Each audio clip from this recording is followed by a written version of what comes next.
Bom dia, meninas, graça e paz, tudo bem? Eu vou começar o nosso devocional hoje. Eu vou começar esse vídeo pedindo desculpas para vocês, porque eu não tenho o dom da oratória, eu não sei falar em público, assim, falar muito bem para as pessoas. Eu tenho uma certa dificuldade em expor os meus pensamentos, as minhas ideias, mas eu espero mesmo que alguma coisa agregue na vida de vocês, que algo fale no coração de vocês. Esse é o desejo do meu coração. E o que eu queria falar hoje é sobre um devocional que eu gosto muito, que eu vou estar enviando aqui para vocês também, que fala sobre identidade. E eu gosto muito de ler esse devocional e parece assim que todas as vezes que eu leio ele, eu tiro alguma coisa diferente dele, né? Assim como às vezes quando a gente lê o mesmo livro, várias vezes a gente consegue, né, abstrair algumas coisas. Esse devocional, ele faz isso comigo também quando eu leio, né? Então, na verdade, é sobre a restauração da nossa identidade. Então, aqui eu vou começar. O devocional ele começa explicando o significado da palavra identidade. Significa um conjunto de características que distinguem uma pessoa ou uma coisa e por meio das quais é possível individualizá-la. E aqui ele já continua falando que nós, como seres humanos, criados por Deus, temos uma identidade que nos distingue do restante da criação. Quando olhamos para o relato bíblico da criação, vemos que todos os seres vivos foram criados segundo a sua espécie. Então, Deus criou, né? Deus criou o céu, criou a terra, criou o mar, criou os animais, criou as plantas, criou tudo, né? Deus criou o mundo. E quando ele foi criar o homem, ele fez isso de uma maneira diferente, né? Ele criou o homem de uma maneira especial. Então, em Gênesis 1:27 fala, né? E criou Deus o homem à sua imagem. A imagem de Deus o criou, homem e mulher os criou. Então, Deus, ele nos fez, né? Ele nos criou a sua imagem e semelhança, né? Ele realmente nos criou para sermos diferentes do restante do mundo, né? De tal modo ele nos amou que ele nos fez assim, ele nos criou diferente e a sua imagem e semelhança, né? Porém, com o pecado, né, nós perdemos a identidade de filhos e passamos a ser apenas criatura de Deus. Então, Deus nos fez, né, com identidade de filhos, a sua imagem e semelhança. O homem pecou e passou a ser criatura. Só que Deus, ele é tão misericordioso, ele é tão bom, que ele nos deu a oportunidade de retomar essa identidade, né? Espera só um pouquinho, gente, que eu fiz algumas anotações aqui. Preparando um caminho para a restauração da nossa identidade, né? Da identidade de filhos. Deus nos concedeu o livre-arbítrio, ele nos deixou a palavra para nos guiar, para guiar as nossas ações, né? E nos deu o livre-arbítrio para a gente tentar restaurar essa identidade de novo. Então, lá em João 1:12 fala: mas a todos quantos o receberam, deu-lhes o poder de serem feitos filhos de Deus, a saber, aos que creem no seu nome. Deus enviou o seu Filho para realizar uma obra de restauração da nossa identidade. Então, gente, apesar de Deus ter feito tudo lá com o maior carinho, né? a gente vê, o homem foi lá, pecou e ainda assim ele nos dá essa oportunidade, né? Ele nos deu a oportunidade de restaurar a identidade de filhos e de voltarmos a ser a sua imagem e semelhança, né? E aí eu fico bem reflexiva, em que eu penso assim, como que a gente vai se tornar a imagem e semelhança de Deus? Eu penso que a gente tem que seguir os mandamentos, a gente tem que seguir as escrituras, a gente tem que seguir o que Deus nos manda fazer, né? Não tem outra forma. A gente precisa se diferenciar, né? Nós precisamos ser diferentes. E de que forma? Eu acho que no mundo tão corrompido quanto está hoje, um mundo com tanta falta de amor, eu acho que seguir a palavra, né?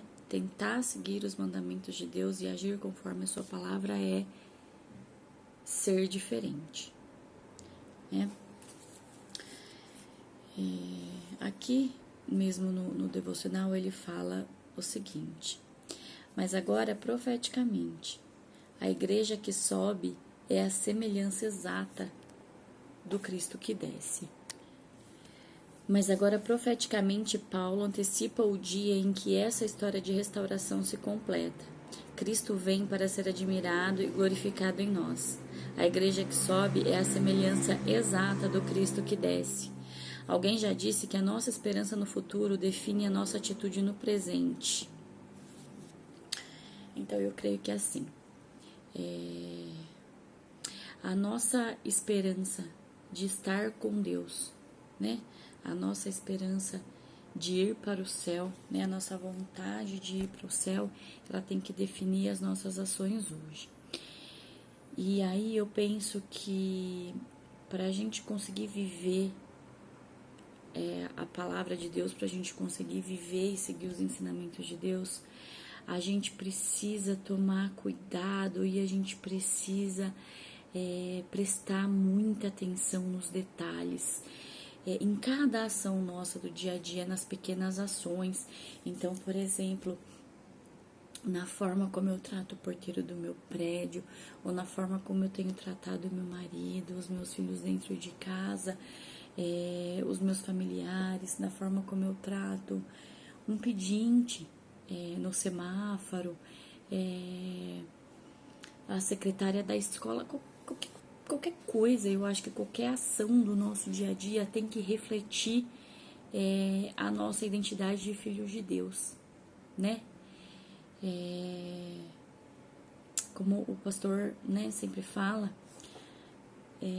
nós precisamos ser igreja fora da igreja, né?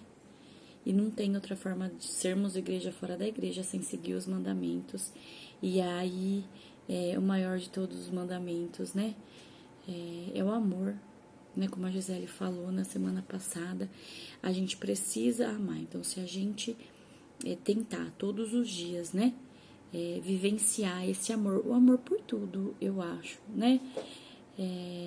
Por todas as pessoas, independente da gente conhecer ou não, independente se essa pessoa vai ter alguma influência na nossa vida ou não, a gente precisa exercitar o amor com todos e com tudo. E porque só dessa forma a gente vai conseguir restaurar a nossa identidade de filhos, vamos conseguir refletir a imagem e semelhança de Deus, né? Então eu particularmente, e nas minhas orações, eu peço sempre para o Espírito Santo me incomodar quando eu tiver alguma atitude que não foi coerente com aquilo que eu estou buscando viver. E o Espírito Santo tem me incomodado em várias situações, né? Então eu gostaria de compartilhar uma situação que aconteceu aqui. Foi há uns 20 dias mais ou menos, eu estava no supermercado e eu cruzei em um corredor com alguns garotos.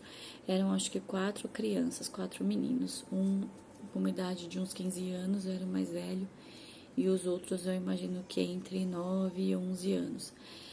E eles tinham R$20 E eu tava escolhendo lá os biscoitos da Laura e tal, e eu aí ouvi, né, a conversa deles. Que eles tinham R$ 20 e eles estavam tentando definir o que eles iam comprar com aqueles R$ 20 de forma que atendesse a necessidade de todo mundo, de todos aqueles garotos ali, né?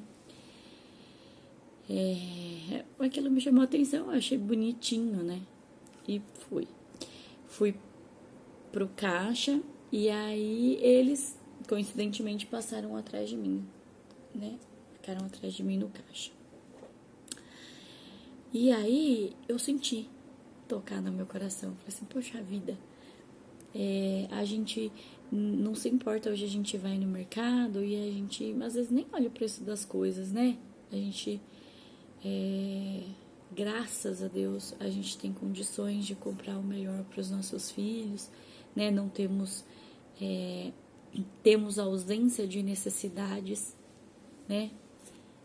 Isso é uma bênção, eu agradeço a Deus todos os dias por isso, mas nem todo mundo tem a sorte que a gente tem. E quando eles foram passar as coisinhas deles, né, eu tava ouvindo o maiorzinho falar assim, nossa, acho que a gente precisava tirar esse biscoito aqui para poder comprar, eles queriam comprar alguma outra coisa, eu não sei o que era. Mas aí para poder sobrar o dinheiro eles tinham que tirar alguma coisa, né? E aí um dos meninos menores, né, falou assim, então tira. Aí o maiorzinho, que era quem tava acomodando, falou assim, não, vamos comprar, você quer tanto, depois a gente dá um jeito. E aquilo tocou no meu coração. Eu comecei a guardar as minhas coisas e fui saindo. Só que eu fiquei incomodada e eu voltei. Ele já ia pagar. Aí eu falei pra ele, eu gostaria de pagar essas coisas pra vocês, né? Ele falou, não, moça, não precisa, eu tenho dinheiro. Eu falei, não, eu sei que você tem. Mas aí você compra outra coisa pra você e pros meninos. Tudo bem? Ele falou, tudo bem, Deus abençoe. Eu falei, amém, Deus abençoe vocês também. Paguei e saí. Só que eu saí muito incomodada. Ainda, né? Muito incomodada com aquilo. E daí eu pedi pro Espírito Santo me tocar, porque que eu tava tão incomodada com aquela situação, né? Se eu tinha, né, de certa forma ali, ajudado os garotos e tal. E aí o que eu senti? Que na verdade, eu não fiz mais do que a minha obrigação, porque, nossa, R$ 20, né? Não ia fazer diferença pra mim naquele momento. Mas talvez o que eu precisasse não era fazer aquilo, né? Talvez eu tive a oportunidade ali de fazer alguma coisa a mais e eu não fiz, né? Aí eu fiquei pensando assim, eu paguei esses R$ 20 talvez só pra ficar com a minha consciência tranquila, só que eu não fiz mais nada. Então, nossa, fiquei assim extremamente incomodada, sabe? E pensando em como a gente perde a oportunidade de fazer a diferença na vida das pessoas. Eu acho que isso, fazer a diferença na vida das pessoas, faz parte do processo de restauração da nossa identidade de filhos. Eu acho que quando eu não faço algo que está ao meu alcance, até porque nem tudo está ao nosso alcance, né? Mas tem coisas que tá. Então, eu acho que quando eu não faço alguma coisa que está ao meu alcance, eu deixo de refletir a imagem e semelhança de Deus. E aí eu perco a oportunidade de restaurar a minha identidade de filho. Mas é um exercício, né? Assim, pelo menos pra mim, é um exercício, porque a gente é falho, né? A gente é fraco e a gente erra. Então, eu acho que é um exercício que a gente tem que fazer diariamente. Eu acho que a gente tem que orar e pedir discernimento, pedir a sabedoria, né, para Deus, para que a gente saiba identificar as oportunidades, para que a gente saiba reconhecer aonde a gente tá errando e aonde a gente tem que melhorar e de que forma que a gente pode ser, né, que a gente pode fazer diferença na vida de alguém, né? Eu acho que isso faz parte da restauração da nossa identidade.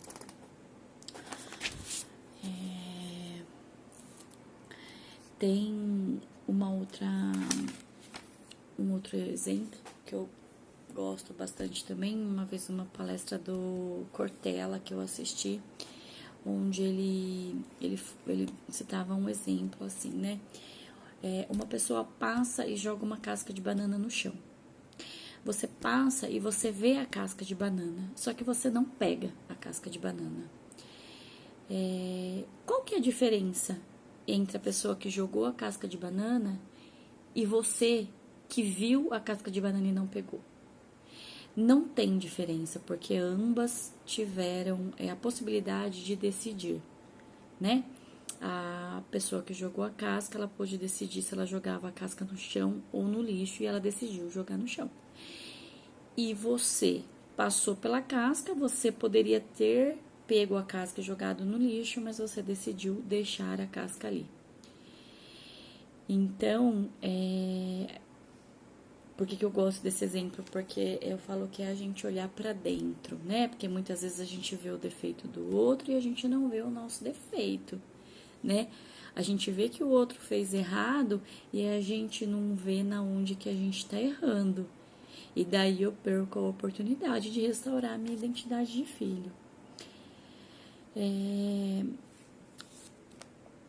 Né? Eu acho que então era isso, né? Era, na verdade, é um pouquinho do que um pouquinho do que eu penso, né? Um pouquinho da minha ideia, assim. Eu acho que é muito importante, né? A gente querer refletir a imagem e semelhança de Deus, né? E restaurar essa identidade, né? Que Deus nos deu, né? Essa identidade de filho e que o pecado nos tirou. Então a gente tem, eu acho que o dever, a gente tem a obrigação, nós como cristãos, de querer restaurar essa identidade. Gente, desculpa, o gato pulou em mim aqui. De querer restaurar essa identidade e fazer a diferença na vida das pessoas, né? Então é isso. Agradeço muito pela oportunidade, é a primeira vez que eu tô falando assim. E não tenho experiência, nunca fiz um devocional na minha vida. Peço desculpas se eu falei alguma bobagem, alguma besteira. E eu gostaria mesmo, do fundo do meu coração, que agregasse alguma coisa na vida de alguém, né? Eu espero poder estar fazendo a diferença na vida de alguém de alguma forma. Desejo a todas uma ótima semana. Um beijo e fiquem com Deus.